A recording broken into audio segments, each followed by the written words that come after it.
Hoy vamos a hablar de un periodo de la historia donde pasaron un montón de cosas, un tiempo marcado por la exploración, las revoluciones intelectuales y el descubrimiento del nuevo mundo por los europeos, que recordemos que el descubierto, que estaba. Hoy vamos a hablar del origen de la Edad Moderna. Una de estas fechas es 1453, momento en el que los turcos otomanos entraron en Constantinopla y se dio por finalizado el longevo Imperio Romano de Oriente. Asumen que fue en 1492, con la llegada de los europeos a América, cuando la Edad Media llegó a su fin. Existen incluso algunos que han tomado como inicio de la Edad Moderna el año 1517, cuando se inicia la Reforma Protestante Luterana. El siglo XV fue un siglo en el que se desarrolló un montón en el comercio, que llevó al enriquecimiento y la formación de una nueva clase social, la burguesía.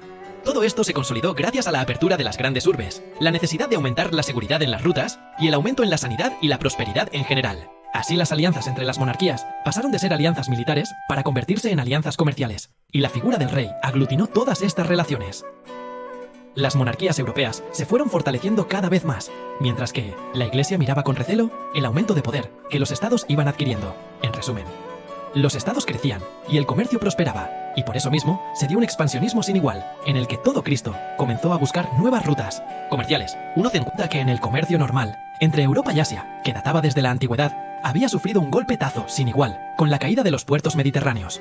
Imperio Otomano, el cual comenzó a expandirse hacia Europa hasta que el Imperio Español le paró los pies.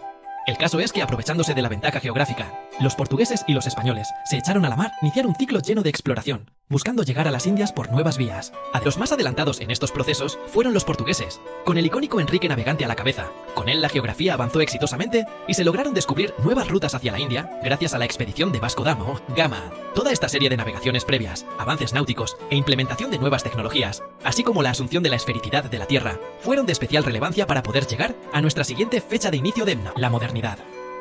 El descubrimiento de América por Cristóbal, que incluso llevó a Juan Sebastián Elcano a completar la primera vuelta al mundo, del año 1519 a 1522, en el cual se descubrió Oceanía, donde el Imperio Español comenzó a amasar territorios y donde comenzaron a comerciar con las dos grandes potencias orientales, China y Japón. Mientras tanto, volviendo a Europa, la crisis del sistema feudal había iniciado una revolución cultural sin precedentes, el Renacimiento.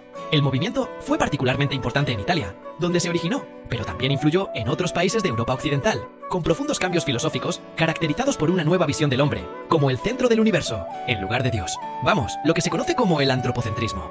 Esto no se sabe si fue más bien una causa, o consecuencia de un aceleramiento de la crisis de Iglesia Católica, que como ya hemos comentado antes, estaba bastante tocada con el aumento de poder de las monarquías europeas, así como por el cansancio de años de cruzadas. Además, la corrupción en la Iglesia era cada vez peor. Por poner un ejemplo, esta gente había llegado al punto de conceder indulgencias de pecados, es decir, perdonar a pecadores a cambio de dinero. Por otro lado, los avances tecnológicos habían llevado a Gutenberg a crear uno de los inventos más maravillosos del ser humano, la imprenta. Esto sentó muy mal a la Iglesia.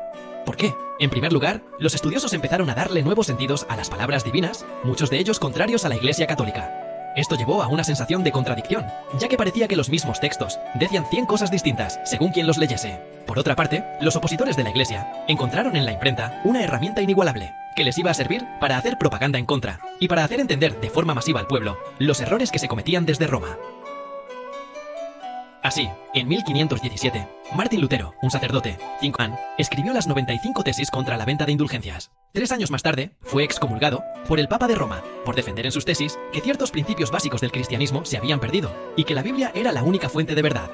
Lutero había iniciado la Reforma Protestante, y con ella estaba por acontecer un auténtico tsunami de cambios y reformas en el cristianismo, que llevarían a dividir Europa prácticamente en dos bandos, mientras, en América, los imperios Inca, Maya y Azteca habían sido conquistados. Así empezó el proceso, conocido como la occidentalización de los dominios españoles y portugueses, a los que se sumaban 558, los ingleses y franceses en Norteamérica. Con ellos daba comienzo el inicio del modelo colonial, que durará hasta el siglo XX.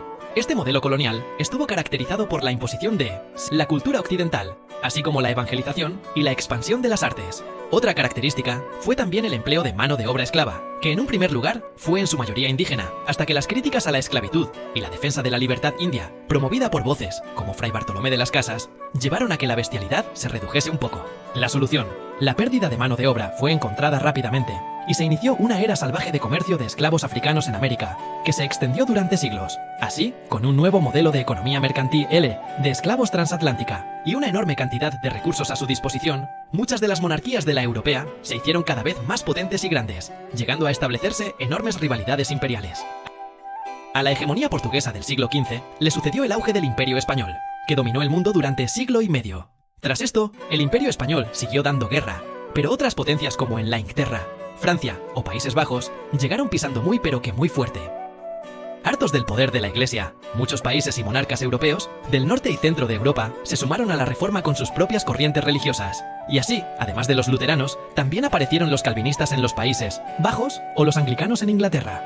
Por su parte, la respuesta católica a la revuelta fue contundente, y se procuró que la Iglesia se mantuviese firme y no se dividiera por países, no solo en Europa, sino también en América.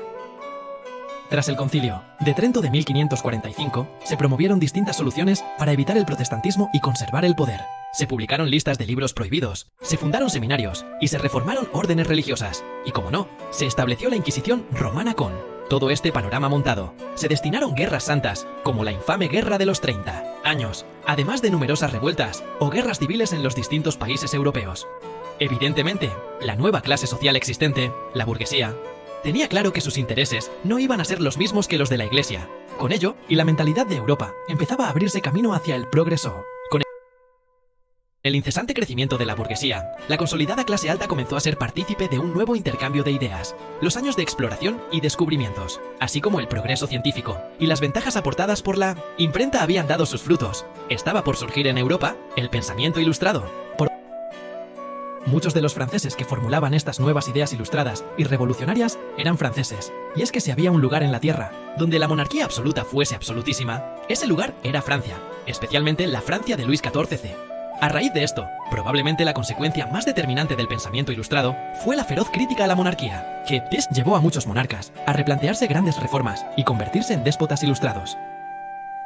Esta crítica en Francia encendió la mecha del acontecimiento que marcaría el final de la Edad Moderna, la Revolución Francesa.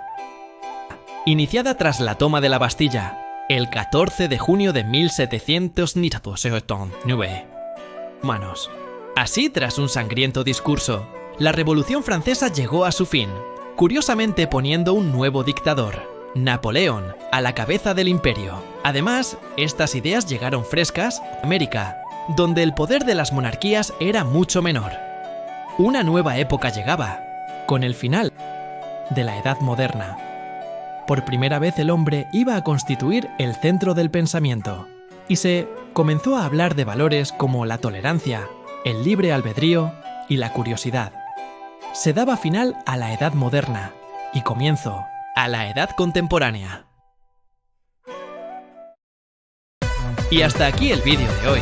Si te ha gustado, ya sabes que puedes darle a like, suscríbete al canal y un saludo y hasta la próxima.